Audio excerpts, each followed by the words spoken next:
The Nitori family, a family of four, move into a new town. A mother, a father, and two children, the children a year apart in age. They're starting 5th and 6th grade, respectively. On the first day of school, while they're introducing themselves to their respective homeroom teachers, the teacher mistakes the younger child for the older sister, something she profusely apologizes for. How could she make such a mistake when the 5th grader before her is clearly a boy? But this small event, this taste of being seen as a girl, awakens something in our protagonist, Nitori Shuichi. In Nitori's grade is someone their age, a certain Takatsuki Yoshino, and it's easy to think of them as a boy with their choice of clothes and their short hair, but at home, everyone is to different levels passively or actively pressuring Takatsuki into acting like the girl they all think them to be. Takatsuki invites Nitori over. Nitori takes an obvious interest in the dress hanging on Takatsuki's wardrobe, a new one that their mother got for them and put there in the hopes they'd wear it. Takatsuki notices Nitori's interests and suggests they wear it, and when Nitori lights up wearing it, Takatsuki lets Nitori keep it. They weren't going to wear it anyway, and it does suit Nitori much more. So Nitori takes it home under the pretense it's for their sister, and this is only the start of their turbulent, transient adolescence of Nitori Shuichi and Takatsuki Yoshino. It is also the start of Hourou Musuko, localized in the West as Wandering Sun or Transient Sun. I'm Katie, the Angel Witch, a pink griffin with a purple side shave, and welcome to Transfem Metro.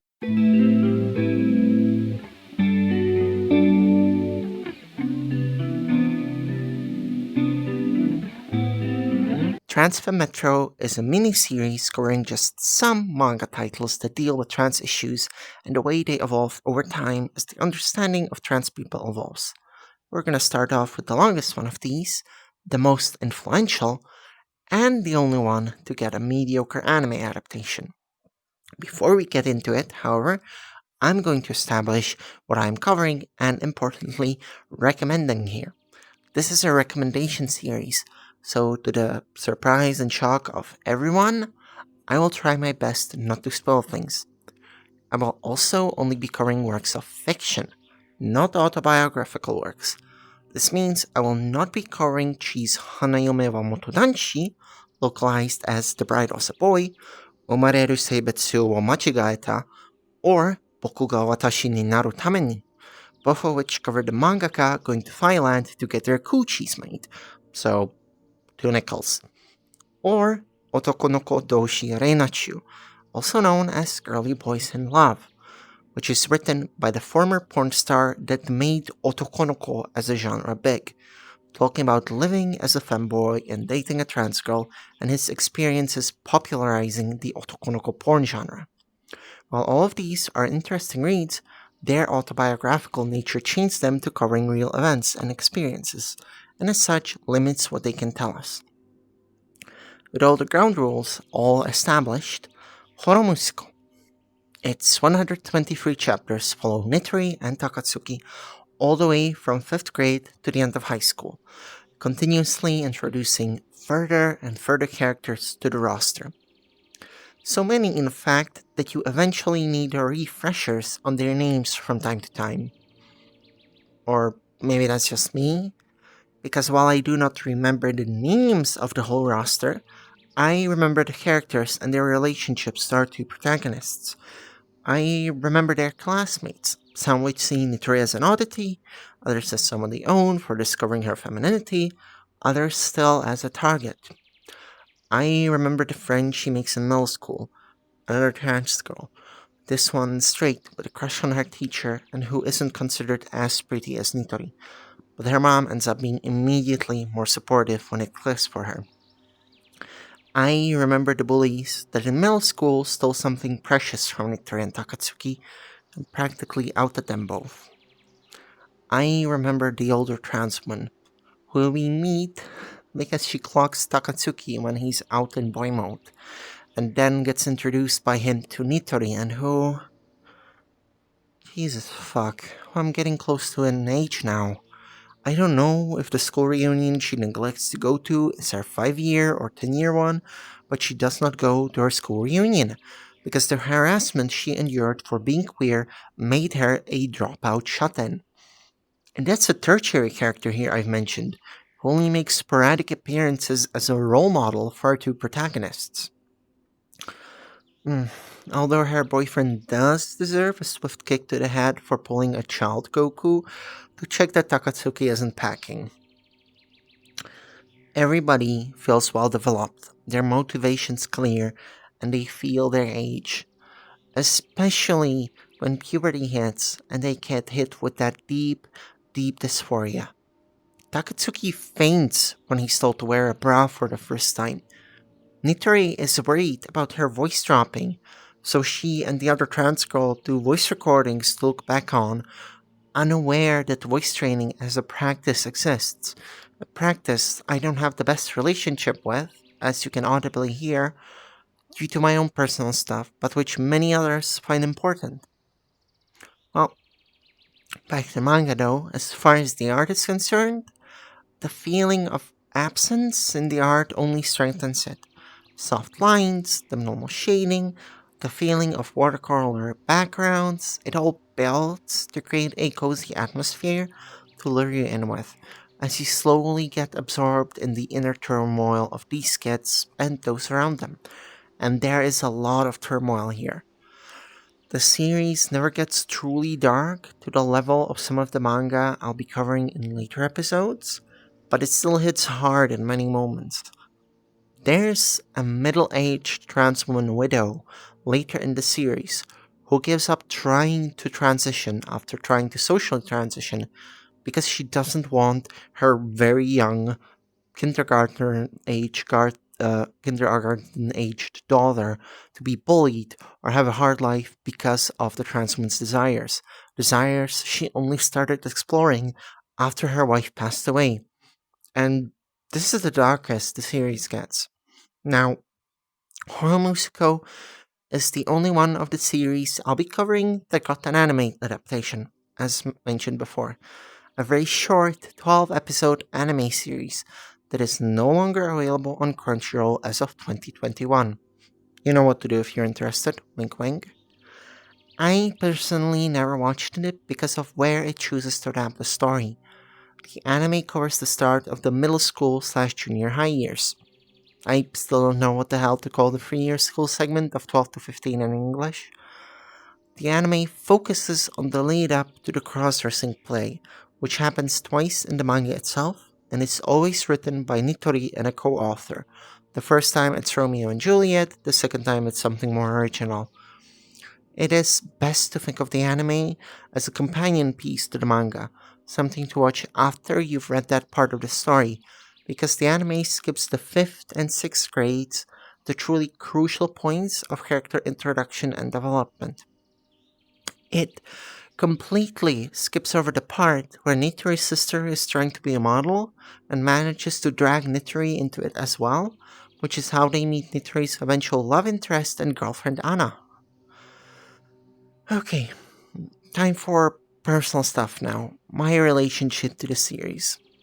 I've read the manga a total of 3 times in my life, all the way through start to finish, and I think I will permit myself some ending spoilers here, so that you not go into this with the naivete I originally did, and do not walk away not just angry, but also heartbroken. When I first read it, I was still an egg.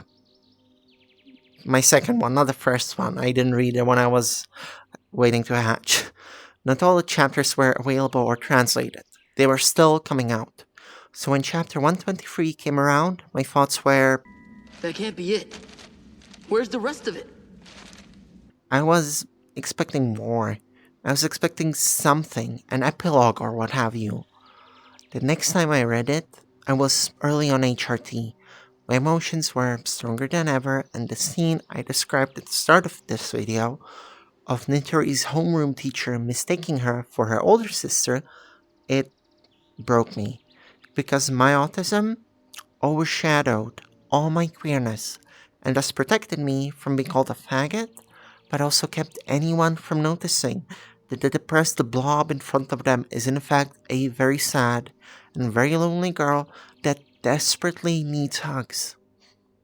The group of friends both Nitori and Takatsuki built, together and eventually apart, was something I did not get growing up. The first time I read it, I was an author, a hobbyist, and that scene made me think of a funny short story premise. A witch has a therapy practice where she offers her patients truth potions so they can open up, and our protagonist shares a similar experience. But during all three reads, what bored me the most was the ending. Last chance to hop off and not prepare the emotional shield. I think if you're a trans dude interested in reading this manga, as there's seemingly so little trans masculine representation, and it is not something that I deal with here due to it not being my lane, so you should do your own series, I would love to see it, you should stick around. While in high school, one of the characters manages to infect Takatsuki Yoshino with the "you're just trying to escape misogyny" brainworm. This brainworm burrows itself deep in Takatsuki's psyche. In the final chapter, while Nitori declares to her girlfriend that she's going to transition, and her girlfriend goes, "Guess I'm a lesbian then," Takatsuki asks to hang out, only to tearfully confess that him and Nitori aren't alike because he really was just a tomboy. Something he says in tears, and after we had seen him literally faint the first time he stole to wear a bra from shock. We do not see him after this. What we see after this is Nitori moving out to an apartment to go to college, still in boy mode, and we end on a panel of a block of writing paper which Nitori has used to write her experiences, making Hourou Musuko canonically a manga adaptation of an in-universe autobiography. In other words, the trans girl doesn't transition on screen, and the trans dude, and I shiver to use the term, desists. In a small and shriveled part of my heart that is waiting for nourishment, I believe that Takatsuki is still a trans dude, and that he will transition in a few years after coming to terms with this, and he will become a very handsome male model. Despite all this, despite all my criticisms towards Hourou Musuko's ending, I still think it is a historically important read. And you're clever enough, folks, to find places to read it. You don't need me to put on a hat to tell you what to do. The series finished in 2013, so that's why it sits right here at the start. Next time, college freshmen and high school uniforms. Ah, hey there, hey everyone. I hope you enjoyed that video. It was my first one in Transfem Metro, and I had fun recording it, scripting it. It let me get my creative juices out without actually thinking that much about writing and doing a big thing like the Plumel Alchemists thing, while having more production value than an unedited footage of a griffin, like those videos have. There's gonna be more episodes, obviously, as established. I'm planning 5 right now.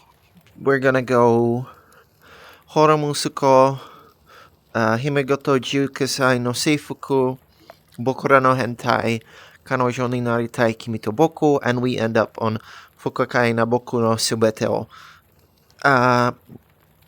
Yeah, if you are unaware, I'm Katie. I am a trans woman, master lesbian, and a VTuber. I stream on Twitch often. Not as often as I'd like to, but I do stream there. But my biggest thing up to now was writing as an author, as mentioned. I have a novel out, Gourmet Deviled Egg. I have a short novelette out, an epistolary story in the form of Camp Falcon Nest. Both of those things are on my itch.io page, with Gourmet Deviled Egg being available as a print-on-demand book on Amazon, if you'd like to go that route. I also, obviously, have a Patreon, because who doesn't these days? What creative person does not have a Patreon and a Ko-fi, both of which are linked down below? And because I have a Patreon, I have a number of tiers. On the side here, right? On the side here, you can currently see the names of my $5 and up patrons, or rather, the $5 patrons. And now I'm going to read out the names of the $10 and up patrons. In first place, we have Aurora, followed up by Kylie the Healer Witch and Phoenix Master Giovanni. Thanks to everybody for supporting me. Thank you all for watching this video, and I hope to see you next time with the next video. Bye bye!